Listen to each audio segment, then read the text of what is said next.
Hello guys, this side Ankit Kaushik and welcome back to this video. जैसा कि आपको पता है कि हमने क्लास 11th की एंटरप्रेन्योरशिप सब्जेक्ट की एक सीरीज शुरू की है, जिसमें हम लास्ट के 2 लेक्चर हम रिकॉर्ड कर चुके हैं। 2 लेक्चर में हम जो आपका पहला जो आपका चैप्टर है एंटरप्रेन्योरशिप कंसेप्ट एंड फंक्शन, उसको हम कंटिन्यूअसली पढ़ रहे हैं। आई होप कि इस वीडियो के अंदर जो आपका ये लेक्चर है वो आपका कंप्लीट हो जाएगा। जो आपका फर्स्ट चैप्टर है, लास्ट हमने पढ़ा आपके जो एंटरप्रेन्योर के फंक्शंस हैं उसके बारे में हमने पढ़ा। लास्ट लेक्चर में हमने 2 फंक्शंस जो है ऑलरेडी पढ़ लिए हैं। सबसे पहला आपका है एंटरप्रेन्योरियल फंक्शन, उसके बाद जो आपका अगला है प्रमोशनल फंक्शन। ये दोनों हम कवर कर चुके हैं। और आज के इस वीडियो में हम जो आपका जो थर्ड जो आपका फंक्शन है, जो थर्ड टाइप के जो आपके फंक्शन है एंटरप्रेन्योर के, उनको हम कवर करने वाले हैं। और उसके बाद इस चैप्टर को इस वीडियो में हम इसको कवर कर लेंगे। तो उसके बाद जो आपका है थर्ड जो आपका है मैनेजरियल फंक्शन। एक एंटरप्रेन्योर जो होता है वो चीजों को कैसे मैनेज करता है। तो इतनी सारी चीजों को मैनेज करने का जो उसका काम है, उसका जो फंक्शन है, उसके बारे में आपको पढ़ना है, ताकि जो उसका पूरा ऑर्गेनाइजेशन है, पूरा जो बिजनेस है जो उसने सेटअप किया है, वो बिल्कुल इफेक्टिवली तरीके से जो है काम कर पाए। जो भी उसके गोल्स हैं वो गोल्स ओरिएंटेड काम कर पाए और अपने बिजनेस के अंदर सक्सेस वो हासिल कर पाए। तो सबसे पहला आपका मैनेजरियल फंक्शन आपका है प्लानिंग। देखो, प्लानिंग जब भी कोई आप बिजनेस स्टार्ट करते हो, जब भी आपके दिमाग में कोई आइडिया आता है, तो प्लानिंग करना बहुत जरूरी है। तो प्लानिंग करने का जो काम है एंटरप्रेन्योर करता है। अब देखो, प्लानिंग के अंदर क्या होता है कि प्रोडक्ट किसके लिए बनाना है, कब बनाना है, कैसे बनाना है, किस मेथड का यूज करना है, रिसोर्सेज कहाँ से मिलेंगे। ये पूरी जो प्लानिंग है, पूरा जो ब्लूप्रिंट रेडी करने का जो आपका काम है, जो फंक्शन है, वो आपके एंटरप्रेन्योर का होता है। तो ये आपका है प्लानिंग। यानी कि जो उसके बिजनेस का जो ऑब्जेक्टिव है, उसको कंप्लीट करने के लिए, यानी कि उसको पूरा करने के लिए, जो भी उसका गोल है, उसको इफेक्टिवली तरीके से पूरा करने के लिए जो भी बेस्ट से बेस्ट उसका जो प्लान रेडी हो सकता है, उसकी प्लानिंग करने का काम किसका आपका होता है? एक एंटरप्रेन्योर का होता है। दूसरा आपका है ऑर्गेनाइजिंग। देखो, ऑर्गेनाइजिंग का मतलब है कि देखो, जब आप कोई भी प्रोडक्ट जो है लॉन्च करते हो, जब भी कोई प्रॉब्लम को सोल्व करते हो, तो उस प्रॉब्लम को सोल्व करने के लिए प्रोडक्ट को आप लॉन्च करते हो, तो उसमें एक अच्छा खासा एक प्रोसेस होता है, राइट। तो जैसे कि रिसोर्सेज को ऑर्गेनाइज करना है। अब रिसोर्सेज में आपके पास 3 टाइप के हैं। आपके ह्यूमन रिसोर्सेज हैं, यानी कि जो लेबर है उसको आपको ऑर्गेनाइज करना है। आपके फिजिकल रिसोर्सेज हैं, जैसे जो आपकी कैपिटल है, रॉ मटेरियल है, उसको आपको ऑर्गेनाइज करना है। और लास्ट आपका है फाइनेंशियल रिसोर्सेज की, पैसा जो आपका लगने वाला है, उसको ऑर्गेनाइज करना है। तो इफेक्टिवली तरीके से रिसोर्सेज को कैसे कलेक्ट करना है, ऑर्गेनाइज करना है, ये काम भी आपके एक एंटरप्रेन्योर का है। उसके बाद थर्ड आपका है स्टाफिंग। स्टाफिंग का मतलब होता है एक एंटरप्रेन्योर का ये काम भी है, क्या ये काम भी है कि कैसे लोगों को रिक्रूट करना है, यानी कि किन लोगों को सेलेक्ट करना है, किन वर्कर्स को हायर करना है, कैसे उनको ट्रेनिंग देनी है, राइट लोग कौन से हैं जिनको वो सेलेक्ट कर पाए, चूज कर पाए, ताकि वो एक कॉमन गोल के लिए काम कर पाए एंड उसके बिजनेस को ग्रो कर पाए, राइट। तो ये जो पूरा स्टाफिंग का जो काम होता है, ये भी आपका किसका है? एक एंटरप्रेन्योर, आपके एंटरप्रेन्योर का काम है। ये आपका मैनेजरियल फंक्शन है। उसके बाद है डायरेक्टिंग। जैसे आपने देखा है कि मूवी के अंदर आपका एक डायरेक्टर होता है, वो टाइम टू टाइम एक्टर्स को, जो लाइट वाला है, कैमरा वाला है, उनको क्या करता है? गाइड करता है। वैसे ही आपके बिजनेस के अंदर एक एंटरप्रेन्योर का काम एक डायरेक्टर की तरीके से काम होता है। यानी कि वो क्या करता है? टाइम टू टाइम इंस्ट्रक्शंस देता है, ऑर्डर्स देता है, लोगों को गाइड करता है, मोटिवेट करता है, ताकि एक कॉमन गोल के लिए वो क्या कर पाए? काम कर पाए और उसके बिजनेस को ग्रो कर पाए। उसके बाद आपका है लीडरशिप। जैसे आपने देखा है कि एक लीडर होता है, वो क्या करता है? उसके जितने भी फॉलोअर्स होते हैं उनको इन्फ्लुएंस करते हैं। वो जितने भी उसके फॉलोअर्स हैं वो उससे इन्फ्लुएंस होते हैं, इंस्पायर होते हैं। तो लीडरशिप की क्वालिटी का, यानी कि एक एंटरप्रेन्योर के अंदर एक लीडरशिप की क्वालिटी होती है, ताकि जितने भी उसके वर्कर्स हैं वो क्या कर पाए, जितने भी उसके एम्प्लॉयज हैं, काम करने वाले लोग हैं, उनको इन्फ्लुएंस कर पाए, इंस्पायर कर पाए, ताकि उसको देख के वो बेस्ट से बेस्ट अपना कंट्रीब्यूशन दे सके और उसके बिजनेस को ग्रो कर सके, एक कॉमन गोल के लिए वो जो है काम कर सके, राइट। उसके बाद आपका है मोटिवेशन। मोटिवेशन का मतलब है कि लोगों को एनकरेज करना, बेस्ट से बेस्ट परफॉर्मेंस उसके वर्कर्स जो हैं, एम्प्लॉयज जो हैं, वो दे पाए। इसको आप क्या कहते हो? आप मोटिवेशन कहते हो। तो मोटिवेशन के अंदर जो है, जब एक एंटरप्रेन्योर अपने एम्प्लॉयज को मोटिवेट करता है, तो वो ट्राई करता है कि कम से कम यानी कि कम से कम कॉस्ट के अंदर एक अच्छे से अच्छा हाई क्वालिटी प्रोडक्ट जो है बनाया जाए। और वो काम कब होता है, जब वो टाइम टू टाइम अपने एम्प्लॉयज को मोटिवेट करता है, ताकि जो परफॉर्मेंस है उसके अंदर हमेशा एक हायर, आपका जो हायर लेवल का जो पोटेंशियल है वो उसको देखने को मिले। उसके बाद आपका है सुपरविजन। देखो सुपरविजन का मतलब क्या होता है, सुपरविजन का मतलब होता है कि एक एंटरप्रेन्योर का जो देखने का जो नजरिया जो होता है वो ये होता है कि जो भी स्टैंडर्ड्स उसने सेट किए हैं, राइट, कि हमें जो है इतना प्रोडक्शन करना है, यानी कि जो स्टैंडर्ड्स उसने इंप्लीमेंट किए हैं और रियलिटी में जो रियल परफॉर्मेंस है वो हम किस किस लेवल तक पूरा कर पा रहे हैं। तो उन दोनों के जो बीच का जो गैप है उसको देखता है एंड उस गैप को पूरा करने की कोशिश करता है अलग अलग स्ट्रैटेजीज के थ्रू। यानी कि जो रियल टाइम में जो परफॉर्मेंस है जो भी प्रोडक्शन की, या फिर जो भी वो काम कर रहा है, जो भी स्ट्रेटेजीज इंप्लीमेंट कर रहा है, जो उसने एक्सपेक्ट किया था और जो रियल में जो परफॉर्मेंस है उसके बीच में कोई गैप ना हो। अगर गैप दिखता है तो उस गैप को लेके और उस गैप के ऊपर काम करना, ताकि कहीं भी किसी भी लेवल का जो है परफॉर्मेंस के अंदर किसी भी प्रकार की कमी ना आए, राइट। तो ये होता है सुपरविजन। उसके बाद है आपका कोऑर्डिनेशन। कोऑर्डिनेशन का मतलब होता है तालमेल। देखो प्रोडक्शन जब भी किसी चीज का होता है तो हर एक बिजनेस के अंदर अलग अलग डिपार्टमेंट्स होते हैं। किसी का काम जो है फाइनेंस को संभालने का है, किसी का काम प्रोडक्शन को संभालने का है, किसी का काम लेबर को संभालने का है।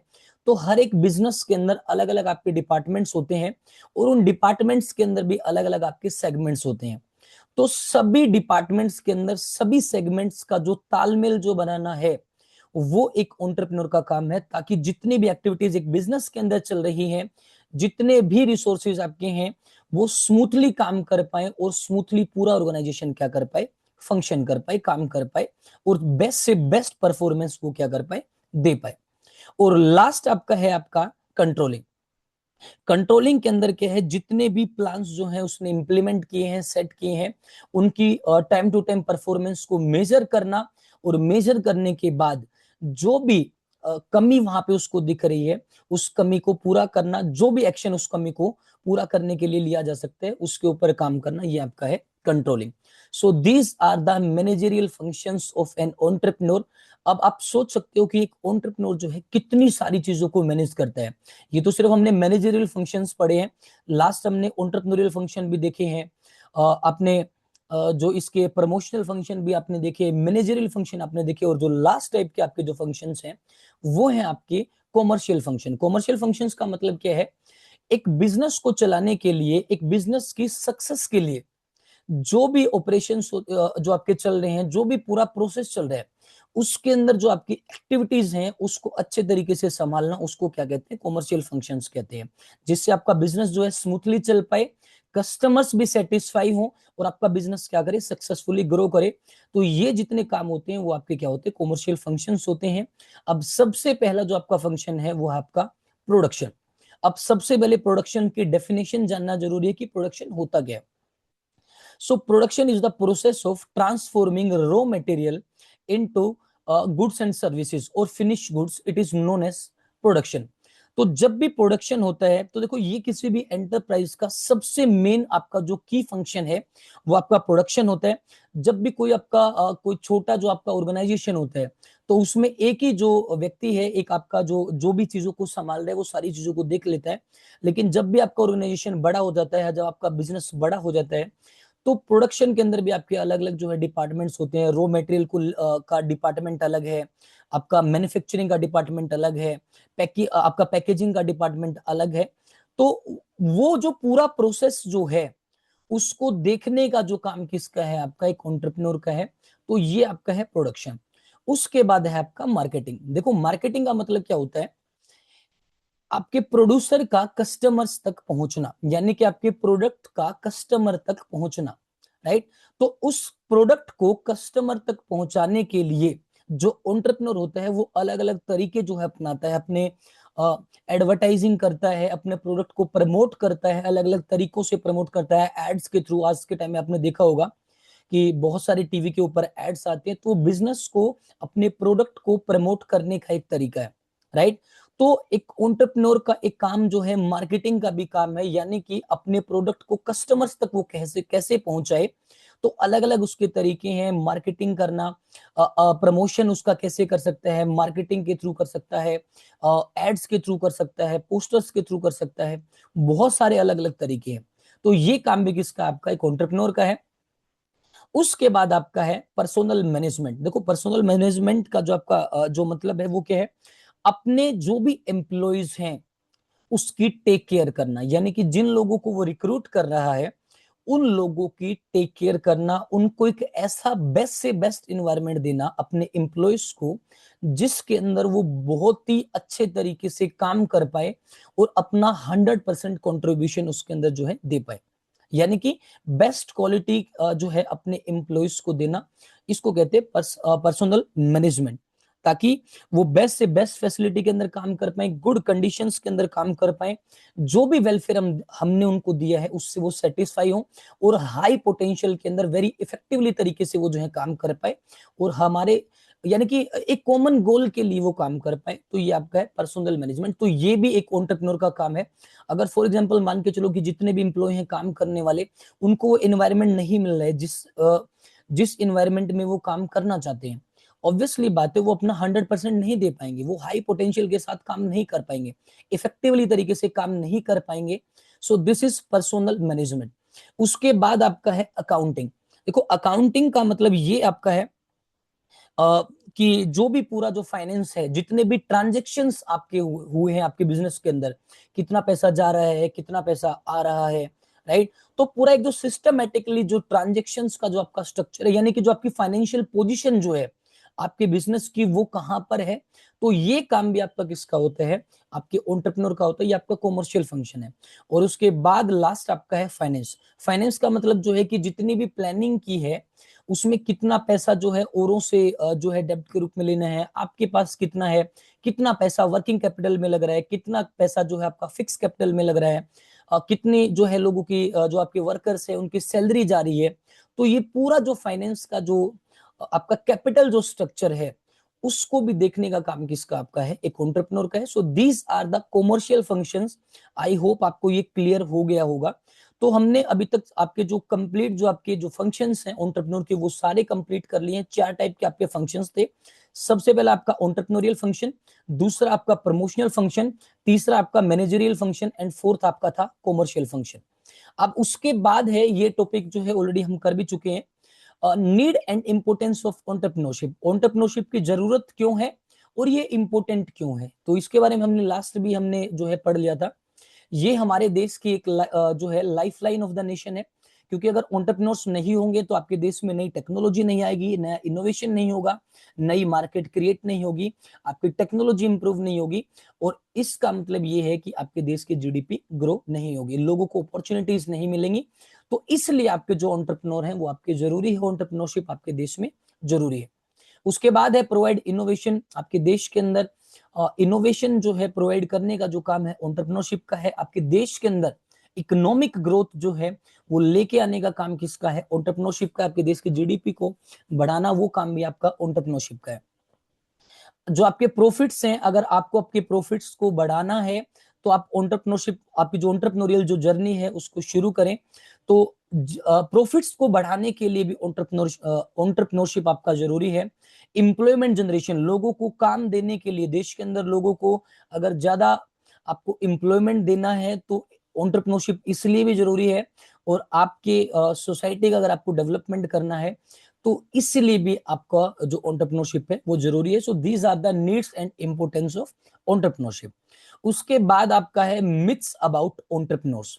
ये बहुत ही इंपॉर्टेंट टॉपिक है, क्योंकि कुछ लोगों की धारणाएं होती हैं कि एंटरप्रेन्योर्स ऐसे होते हैं, एंटरप्रेन्योर्स ऐसे होते हैं, लेकिन रियलिटी बिल्कुल उसके अपोजिट है।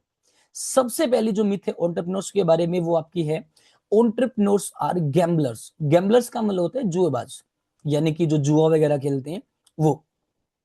कुछ लोगों का मानना यह है कि एंटरप्रेन्योर्स रिस्क लेते हैं और बिना सोचे समझे रिस्क लेते हैं, दूसरों का पैसा जो डेब्ट पे उठाते हैं बिना सोचे समझे उसको इन्वेस्ट करते हैं, यानी कि वो जो है गैम्बलर्स हैं। बट रियलिटी बिल्कुल इसके अपोजिट है। एंटरप्रेन्योर्स कभी भी रिस्क लेते हैं तो बिना सोचे समझे कभी भी रिस्क नहीं लेते हैं। सबसे पहले जो उन्होंने प्लानिंग की है उसको देखते हैं, उसका एनालिसिस करते हैं, रिसर्च करते हैं। रिसर्च करने के बाद मार्केट के अंदर सर्टेनिटी है, अनसर्टेनिटी है, उसके बेसिस पे कंप्लीट एनालिसिस के बाद वो क्या करते हैं, एक्शंस लेते हैं, रिस्क लेते हैं। तो उनका जो रिस्क होता है वो हमेशा कैलकुलेटेड रिस्क होता है, यानी कि कभी भी तुक्के से वो रिस्क नहीं लेते हैं कि बिना सोचे समझे उन्होंने रिस्क लिया और उनका काम चल गया। कभी भी ऐसा नहीं होता है। ऐसा कभी भी नहीं है कि अगर आपको ऐसा लग रहा है कि एंटरप्रेन्योर्स जो हैं सिर्फ लक के भरोसे बैठे हैं कि बस प्रॉफिट बन जाए, ऐसा नहीं है। वो कैलकुलेटेड रिस्क लेते हैं। सो एंटरप्रेन्योर्स आर नॉट गैम्बलर्स। लेकिन लोगों की मिथ है कि एंटरप्रेन्योर्स गैम्बलर्स होते हैं, ये स्टेटमेंट बिल्कुल गलत है। दूसरा आपका है एंटरप्रेन्योर्स आर बोर्न। देखो, जन्म से कोई भी व्यक्ति किसी भी फील्ड के अंदर एक्सपर्ट नहीं होता है, ये बात आपको भी पता है, राइट। कुछ ऐसा हो सकता है कि जैसे आपकी हेरिडिटी के थ्रू कुछ आपके जो कैरेक्टर्स हैं आपके पेरेंट्स के वो आपके अंदर आ सकते हैं, बट इसका मतलब ये नहीं है कि जन्म से ही आप एंटरप्रेन्योर हैं। टाइम टू टाइम जब आप बड़े होते हैं, तो टाइम टू टाइम जब आप एजुकेशन को लेते हैं, नई नई आपके एंटरप्रेन्योरियल स्किल्स को ग्रैब करते हैं, प्रैक्टिस करते हैं, एंटरप्रेन्योरियल प्रैक्टिस करते हैं, चीजों को सीखते हैं, उसके बाद एक व्यक्ति जो है एंटरप्रेन्योर बनता है।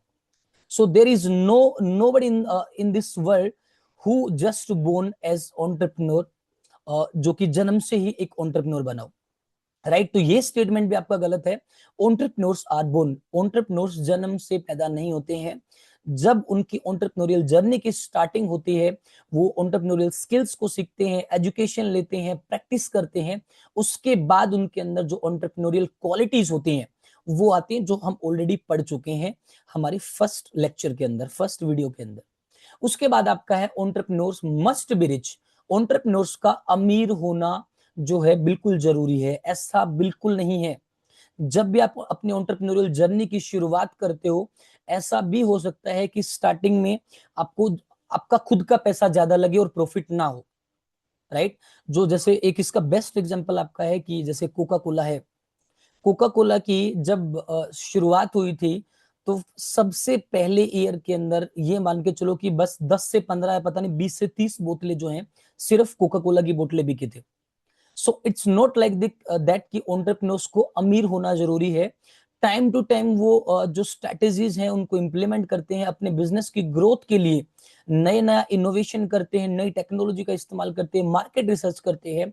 उसके बाद उसके इम्प्लीमेंटेशन के बाद जब वो है धीरे धीरे ग्रो करना शुरू करते हैं, तो बाद में भी वो रिच हो सकते हैं। So this statement is also wrong.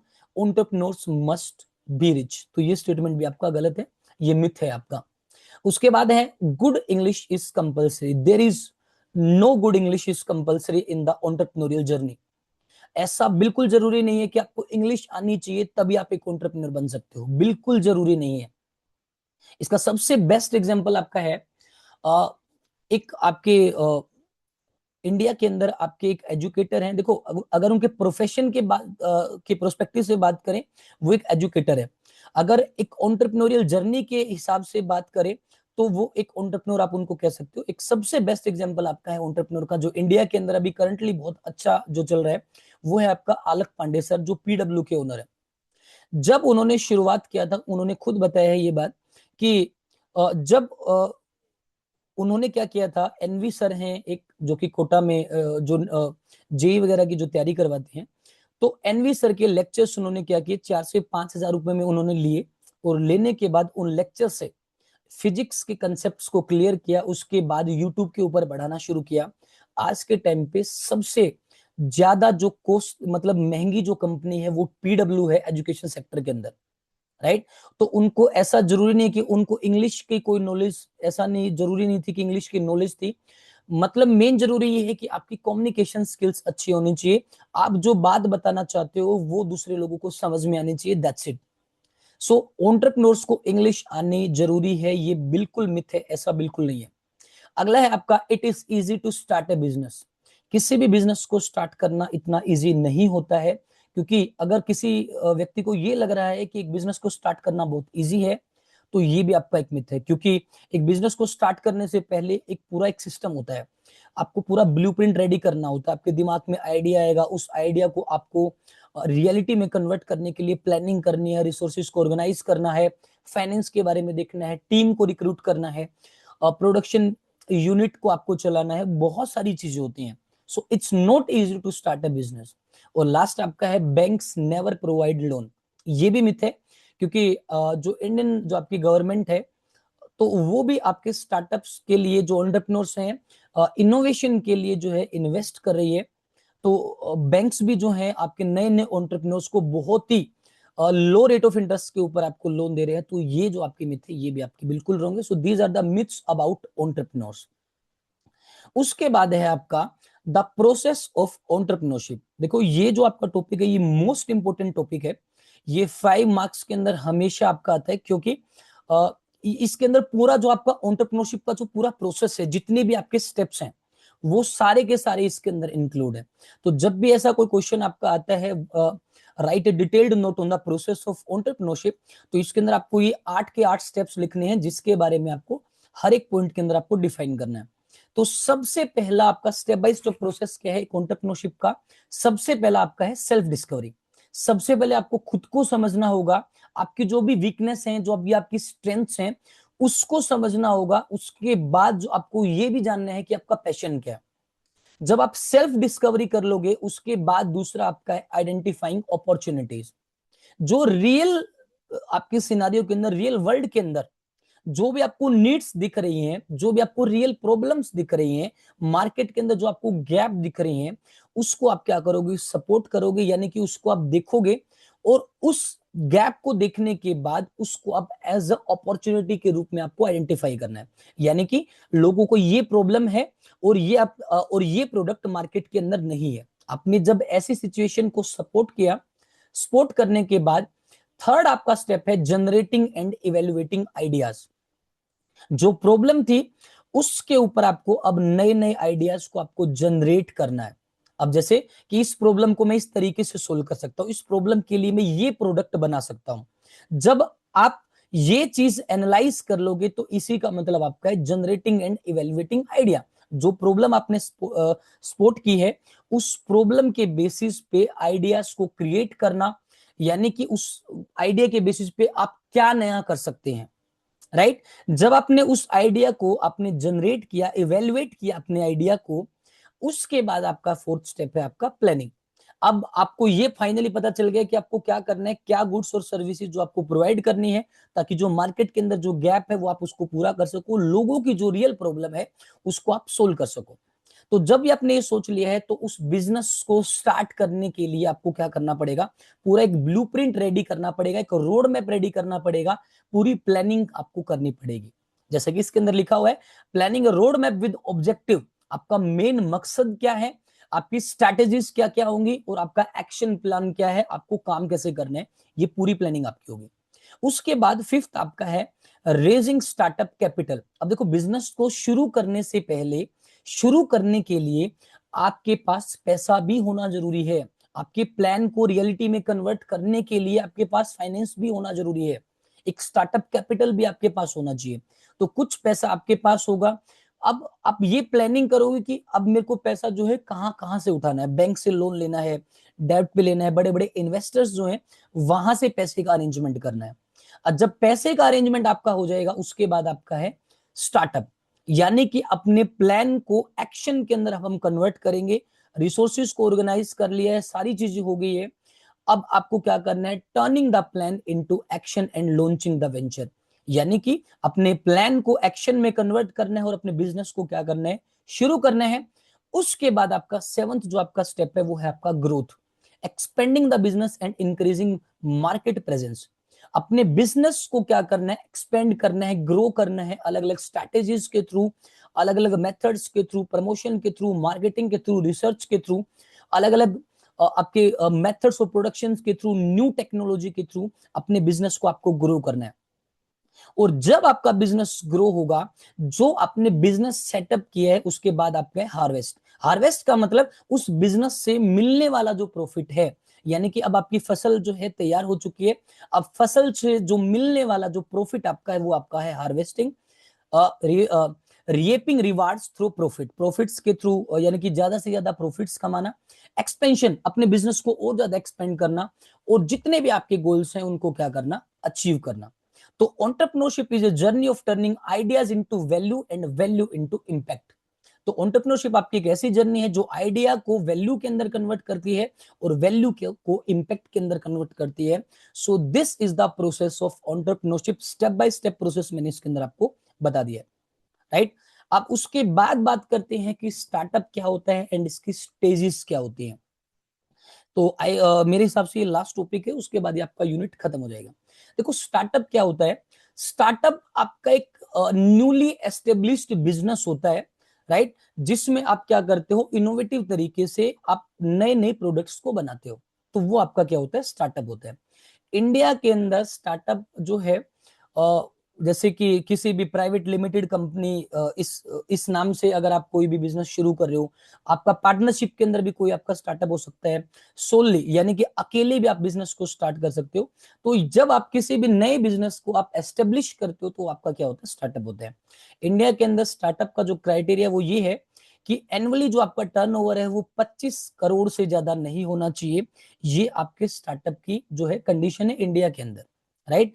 और आपके बिजनेस को 5 साल से ज्यादा टाइम जो है वो ना हुआ हो, 5 साल का टाइम ही हुआ हो, 5 साल से कम भी हो सकता है, 5 साल तक का टाइम हुआ है तो वो एक स्टार्टअप के अंदर जो है कंसिडर आपका होता है, तो ये आपका स्टार्टअप होता है।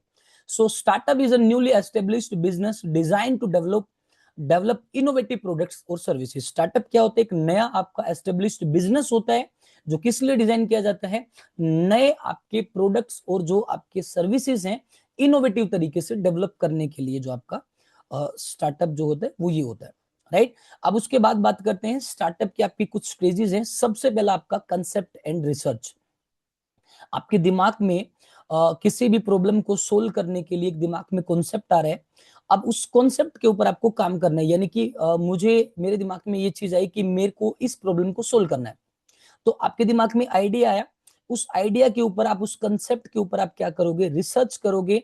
रिसर्च करने के बाद आपको ये पता चलेगा कि क्या रियल में ये मार्केट के अंदर प्रॉब्लम है या नहीं है, या और कोई बिजनेस जो है उस जो मैं प्रोडक्ट बनाने वाला हूं, जो मैं प्रॉब्लम सोल्व करने वाला हूं, मार्केट के अंदर वो सेम प्रॉब्लम को सोल्व करने वाला और कोई ऑर्गेनाइजेशन या बिजनेस है या नहीं है, राइट। तो जब अपने कंसेप्ट को अपने दिमाग में इंट्रोड्यूस किया, आपके दिमाग में आइडिया आया, उसके ऊपर आपने रिसर्च की, तो ये बात श्योर हो गई कि आपके मार्केट के अंदर कोई भी इस आइडिया के ऊपर काम नहीं कर रहा है, राइट। उसके बाद दूसरा जो आपका स्टेप है, स्टेज है आपकी, वो है बिजनेस मॉडल एंड प्लानिंग। उस आइडिया को रियलिटी में कन्वर्ट करने के लिए, उस बिजनेस मॉडल को रियलिटी में कन्वर्ट करने के लिए आप जो पूरी प्लानिंग करोगे, पूरा एक स्ट्रक्चर रेडी करोगे कि कैसे आपको रिसोर्सेज को ऑर्गेनाइज करना है, कैसे आपको लेबर मिलेगी, कैसे आपको एम्प्लॉयज मिलेंगे, कैसे आपको प्रोडक्शन शुरू करना है, जो पूरी जो प्लानिंग है, पूरा जो रोड मैप है, उसकी प्लानिंग करना जो आप है आपका दूसरी स्टेज है स्टार्टअप की। उसके बाद तीसरी जो आपकी स्टेज है, सारा काम हो गया, पैसे का अरेंजमेंट हो गया, सारी चीजें होगी, थर्ड जो आपका स्टेप है वो है आपका लॉन्च प्रोडक्ट। आप अपने प्रोडक्ट को लॉन्च करोगे जो आपने सोचा था, यानी कि अपने प्रोडक्ट को लॉन्च करके अपने आपके जो पहले जो कस्टमर्स हैं, फर्स्ट जो कस्टमर्स हैं, उन तक अपना प्रोडक्ट आप पहुंचाओगे। वो होने के बाद फोर्थ आपकी जो स्टेज है फीडबैक। जब लोगों तक आपका जो प्रोडक्ट है वो जाएगा, लोग आपके प्रोडक्ट या आपकी सर्विस को इस्तेमाल करेंगे, उसके बाद वो आपको क्या करेंगे, फीडबैक देंगे। फीडबैक देने का मतलब आपको आपके प्रोडक्ट के अंदर जितनी भी कमियां हैं, क्या इंप्रूवमेंट हो सकते हैं, वो आपको फीडबैक देंगे। उसके बाद फिफ्थ जो आपका स्टेप है, स्टेज है आपकी, वो है ग्रोथ। आप उन जो आपको फीडबैक मिले हैं उसके बेसिस पे आप क्या करोगे, उसके अंदर इंप्रूवमेंट करोगे, नई नई स्ट्रैटेजीज जो हैं आप इस्तेमाल करोगे, अपने बिजनेस को प्रमोट करने के नए नए मेथड जो है, नई टेक्नोलॉजी का आप इस्तेमाल करोगे, जिससे आपका बिजनेस क्या होगा, ग्रो होगा। एंड लास्ट स्टेज आपकी क्या है, एस्टेब्लिश्ड बिजनेस। ये सारी चीजें करने के बाद जब आपके प्रोडक्ट की क्वालिटी, सारी चीजें बहुत ही अच्छी हो जाएंगी, आप क्या करोगे, आप ये ट्राई करोगे कि आपका जो कस्टमर है वो रिटेन हो, सेम कस्टमर्स बार बार आपके पास आए और आपके ही प्रोडक्ट को क्या करे, इस्तेमाल करे, आपको आपके बिजनेस को और नेक्स्ट लेवल पे कैसे लेके जाना है, इन चीजों के ऊपर काम करोगे तो ये आपके स्टार्टअप की 6 स्टेजेस हैं जो मैंने आपको इन डिटेल आपको बता दी। आई होप आपको यहां तक क्लियर हो गया होगा। एंड उसके बाद आपका है pros and cons of entrepreneurship, right. तो प्रोस का मतलब है एडवांटेजेस और कॉन्स का मतलब है डिसएडवांटेज। देखो एंटरप्रेन्योरशिप के कुछ फायदे भी हैं, कुछ नुकसान भी हैं। अब सबसे पहले बात करते हैं एडवांटेजेस के।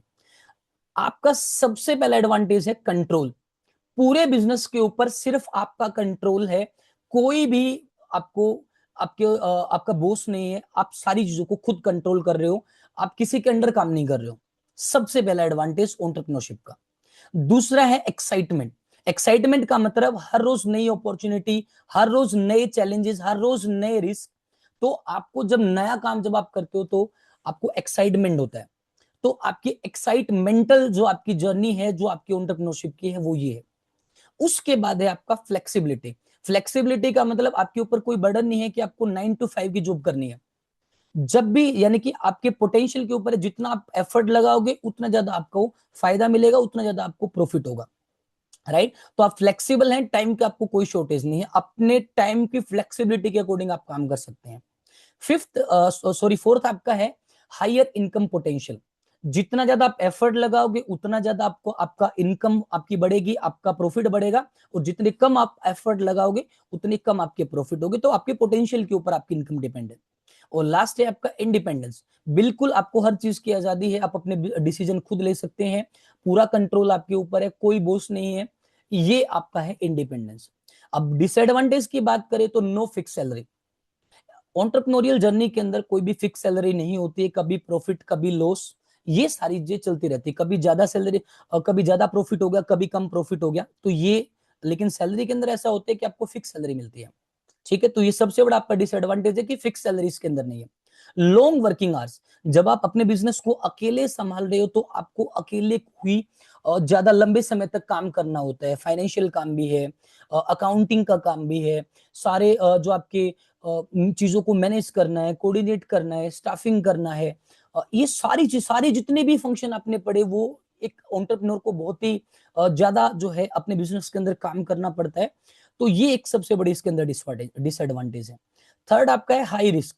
देखो आप जितने भी रिस्क लोगे, देखो जितना बड़ा रिस्क होगा उतना ज्यादा बड़ा प्रॉफिट आपका होगा। तो एंटरप्रेन्योर्स जो है कैलकुलेटेड रिस्क लेते हैं, लेकिन उनका जब बिजनेस बड़ा हो जाता है तो वो बड़े रिस्क लेते हैं।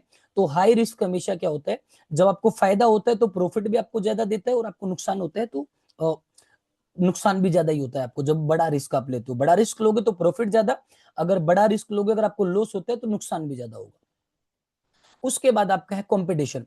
आपको क्या करना होता है जब आप अपने बिजनेस को सेटअप करते हो, बिल्डअप करते हो, एस्टेब्लिश करते हो, तो आपका सेम जो प्रोडक्ट है, प्रोडक्ट वाले बहुत सारे लोग आपको मार्केट के अंदर को एज अ कॉम्पिटिटर आपको मिलेंगे। उस कॉम्पिटिशन से आपको सरवाइव करना है तो आपको नई नई टेक्नोलॉजी, नए मेथड्स का इस्तेमाल करना पड़ेगा ताकि आपका प्रोडक्ट उनसे हमेशा बेहतर हो, राइट। तो कंपटीशन का भी आपका एक डिसएडवांटेज है। और लास्ट आपका है रिस्पॉन्सिबिलिटी। जितनी भी रिस्पॉन्सिबिलिटीज होती है वो सारी एंटरप्रेन्योर की होती है। प्रॉफिट होता है तो वो भी एंटरप्रेन्योर की आपकी रिस्पॉन्सिबिलिटी है, लॉस होता है वो भी एंटरप्रेन्योर की रिस्पॉन्सिबिलिटी होती है। तो कंप्लीट रिस्पॉन्सिबिलिटी का जो बर्डन है एक एंटरप्रेन्योर के ऊपर होता है। So these are the pros and cons of entrepreneurship, right. That's it. आपका ये चैप्टर जो है आपका कंप्लीट हो गया। Thank you so much. ये आपका फर्स्ट चैप्टर था जिसमें हमने देखा एंटरप्रेन्योरशिप कंसेप्ट एंड फंक्शन, यानी कि पूरा कॉन्सेप्ट क्या है, एंटरप्रेन्योर क्या है, एंटरप्रेन्योरशिप क्या है, एंटरप्राइज क्या है, और उसके फंक्शंस क्या क्या हैं, प्रोज एंड कॉन्स क्या हैं, क्वालिटीज क्या हैं, ये सारी चीजें हमने इसके अंदर कवर की। तो आज के वीडियो में इतना ही। तो आपकी फर्स्ट यूनिट आपकी कंप्लीट हो चुकी है। Thank you so much. आज के लिए इतना ही। Thank you so much.